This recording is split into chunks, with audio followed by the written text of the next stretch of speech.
Assalamualaikum warahmatullahi wabarakatuh. Anak-anak, bagaimana kabarnya? Alhamdulillah. Ibu harap kita semua selalu diberi kesehatan dan senantiasa di dalam lindungan Allah Subhanahu wa taala. Amin.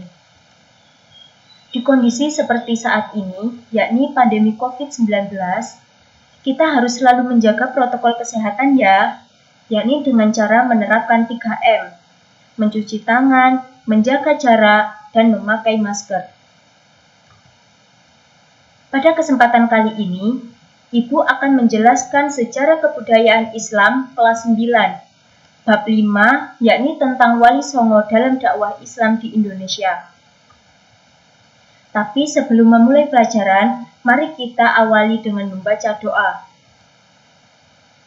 A'udzubillahi minasyaitonirrajim. Bismillahirrahmanirrahim. Raditu billahi rabba wa bil islami dina wa bi Muhammadin nabiyya wa rasula. Rabbi zidni ilma warzuqni fahma. Amin amin ya rabbal alamin.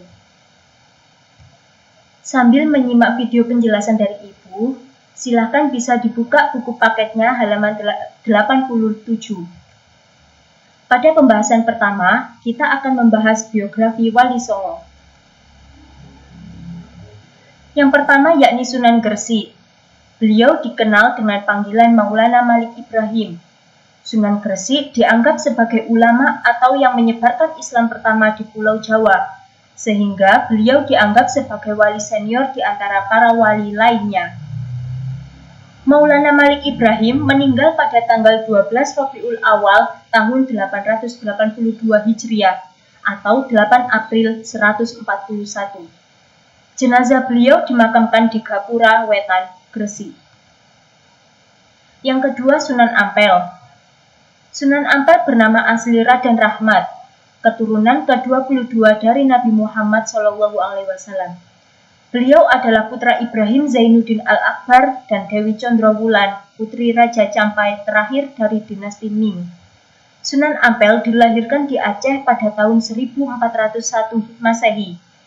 Beliau termasuk salah satu tokoh Wali Songo yang berperan besar dalam pengembangan Islam di Pulau Jawa dan daerah lain di Nusantara. Sunan Ampel menikah dengan Putri Arya Teja, yaitu Bupati Tuban, yang juga cucu Arya Lembusuro, Raja Surabaya.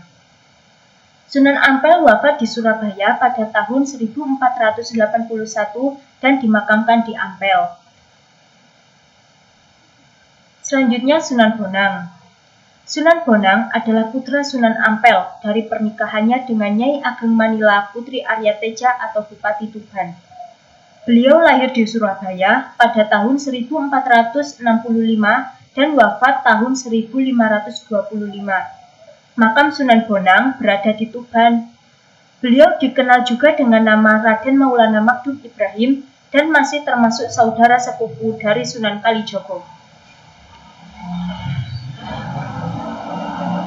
Selanjutnya yakni Sunan Giri. Nama asli beliau adalah Raden Paku dan dikenal juga dengan nama Raden Ainul Yakin. Beliau merupakan putra dari Maulana Ishaq. Beliau berdakwah di daerah Giri dan sekitarnya. Selain itu, beliau banyak mengirimkan para dai ke luar Jawa seperti Madura, Bawean, Kangean, Ternate, dan Tidore. Sunan Giri wafat tahun 1506 dan dimakamkan di daerah Giri, Gresik, Jawa Timur. Selanjutnya Sunan Derajat. Sunan Derajat lahir di Ampel, Surabaya, pada tahun 1407 dengan nama asli Raden Kosim dan Syarifuddin.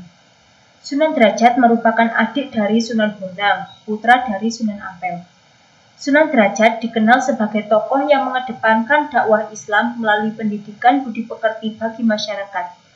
Beliau wafat pada pertengahan abad ke-16 dan dimakamkan di daerah Sedayu, Gresik, Jawa Timur. Sunan Kalijogo. Nama asli beliau adalah Raden Masyahid, putra dari Raden Sahur Tumenggung Wilwatikta yang menjadi Bupati Tuban dan ibunya bernama Nawangrum. Nama Kalijogo dalam satu versi berasal dari bahasa Arab dari kata Kodizaka atau pemimpin yang menegakkan kebersihan dan kesucian. Namun, pendengaran orang Jawa adalah Kalijaga. Nama dan gelar Sunan Kalijaga antara lain Raden Masyahid atau Raden Syahid, Lokajaya, Syekh Melaya, Raden Abdurrahman, Pangeran Tuban, Ki Dalang Sidabrangti, Ki Dalang Bengkok, Ki Dalang Kumendung, serta Ki Unehan. Nama-nama tersebut berkaitan erat dengan sejarah perjalanan hidupnya. Sunan Kalijogo menikah dengan Dewi Saroh binti Maulana Ishak dan memiliki 3 putra, yakni Raden Umar Said alias Sunan Muria dan Dewi Ruqoyah serta Sofia. Selanjutnya yakni Sunan Kudus. Sunan Kudus adalah putra Sunan Ngudung. Nama asli beliau adalah Ja'far Shodiq dan masih memiliki hubungan kekerabatan atau silsilah dengan Nabi Muhammad SAW. Sunan Kudus berdakwah di daerah Kudus dan sekitarnya.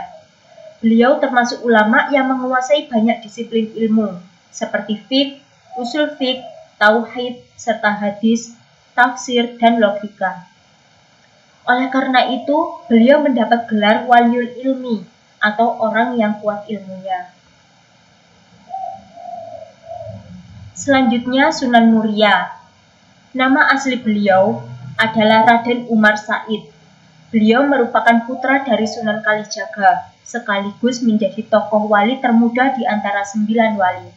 Dalam dakwahnya, beliau cenderung memilih tempat yang jauh dan terpencil dengan cara menyelenggarakan semacam kursus-kursus keagamaan bagi kaum pedagang, nelayan, dan rakyat biasa. Yang terakhir yaitu Sunan Gunung Jati. Nama asli beliau adalah Raden Syarif Hidayatullah. Beliau lahir di Mekah pada tahun 1448. Beliau merupakan cucu Prabu Siliwangi, Raja Pajajaran.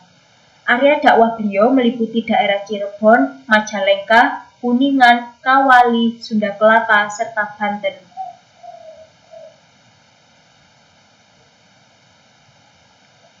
Selanjutnya kita memasuki pembahasan kedua, yakni peran Wali Songo dalam dakwah di Indonesia.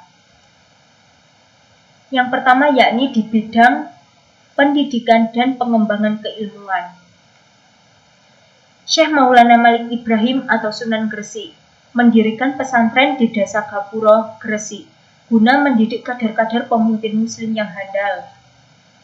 Sunan Ampel mendirikan pesantren Ampel Denta.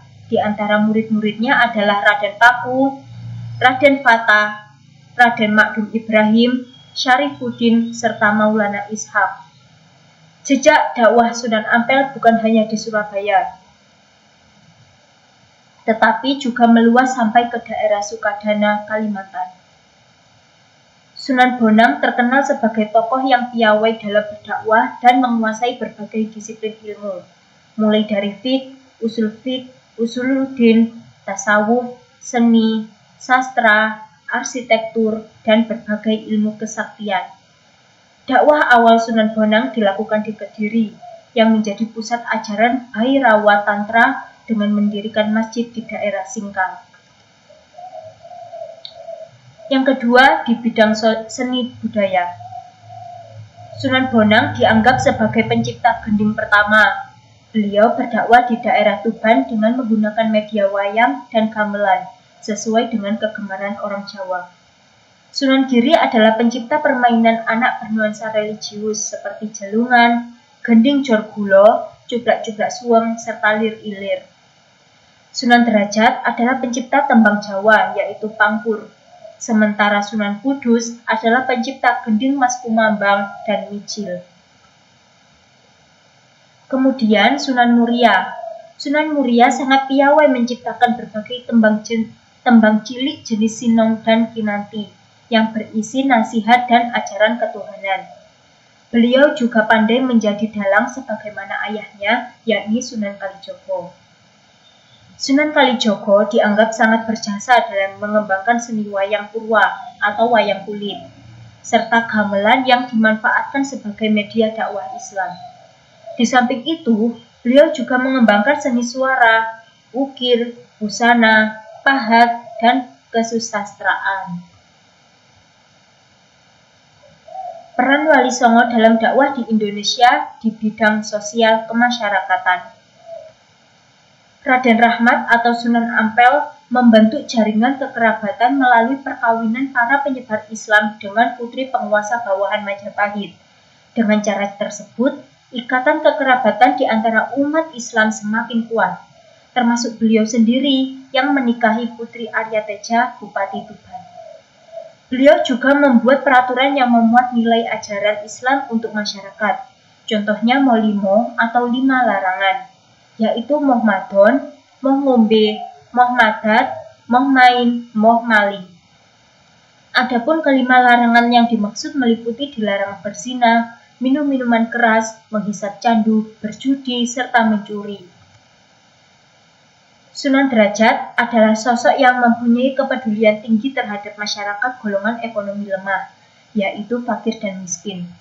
Beliau senantiasa mengutamakan kesejahteraan umat, memiliki empati, etos kerja tinggi, serta kedermawanan. Beliau berusaha gigih untuk menciptakan kemakmuran dengan cara menjalin solidaritas sosial dan kerja bakti. Sunan Kudus dalam dakwahnya mengajarkan mengenai alat-alat kebutuhan rumah tangga, pertukangan, kerajinan emas, pandai besi, serta pembuatan pusaka. Beliau terkenal tegas dalam ilmu agama, tetapi tetap ramah dan toleran. Selanjutnya di bidang berbangsa dan bernegara. Sunan Ampel termasuk perancang kerajaan Islam Demak Bintoro yang beribu kota di Demak. Beliau sendiri berkedudukan sebagai Bupati Penguasa Surabaya menggantikan Arya Lembusuro. Sunan Kalijogo mempunyai kedudukan yang tinggi di Kerajaan Demak sebagai guru sekaligus penasehat utama Sultan. Beliau ahli dalam ilmu administrasi negara dan piawai dalam berstrategi. Syair lagu Gundul-Gundul Pacul merupakan wujud kritiknya terhadap kebijakan raja. Liriknya sederhana tetapi syarat makna. Strategi dakwah yang dijalankan Sunan Gunung Jati adalah memperkuat kedaulatan politik. Beliau juga berusaha mempererat hubungan dengan tokoh-tokoh berpengaruh. Demikian penjelasan dari Ibu, semoga bermanfaat bagi kita semua. Amin. Terima kasih atas perhatiannya. Wassalamualaikum warahmatullahi wabarakatuh.